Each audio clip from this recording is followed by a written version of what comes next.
a tutorial on the advanced features of the vocal tract carving function. We can see in the dialog here we have a decimation function. Now the Echo B and microsystem have about 840 pixels along each scan line. This decimation function divides that by 4 in this case, so we have about 200 pixels, and that's the pixels that the tracker uses. I don't recommend changing this value. We can choose whether to display the splines, and we can also choose whether to change the color of the splines. The Edge Detector. The Edge Detector uses a window which scans up and down. That's a window of 20 pixels on which it decides where the edge is. You can change this to a slightly smaller or slightly larger window. It may have a small effect on the tracking algorithm. Smooth within tends, if you have a high value, to plot as an arc and not to drop down below the edge on individual points along the tract edge.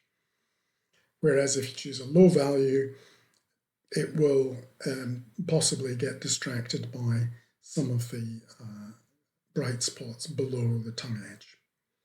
The smooth across function smooths between frames. So if you choose a small value, it will respond quicker, but it may also be distracted by poor edges on particular frames. And you may find that the Edge Detector has a less smooth appearance as you move through the frames. The contour display threshold is a threshold at which it will actually plot the contour. So if we choose a higher value, you should see that parts of the, pick a tongue image here, you choose a higher value, see that parts start to disappear where it's not so sure about the edge value. You can see in this region where it's dark, it's starting to disappear. This also affects the vocal tract carving, because the carving only occurs where the tongue contour is drawn. So reset that back down to 15. You can play around with this value to avoid too many spurious points appearing above and below the actual tongue contour.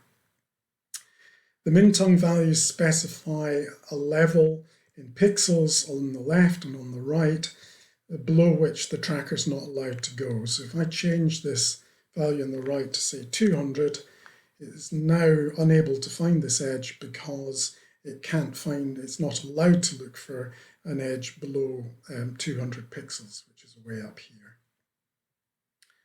Set that back down to 100. So you can play around with this value in order to eliminate the tracker finding part of this internal muscle structure here. Finally, if we go into the vocal tract carving function, we saw before that it can track automatically. But if you find a spurious edge or spurious little bits of black here, you can simply click the left mouse button and drag, and it will draw white pixels. And similarly, if you hold the Control key down while you click on the left button and drag, you can draw black pixels. And you can see this is now raising the height of the detected edge. And that concludes the advanced features of the vocal tract carving.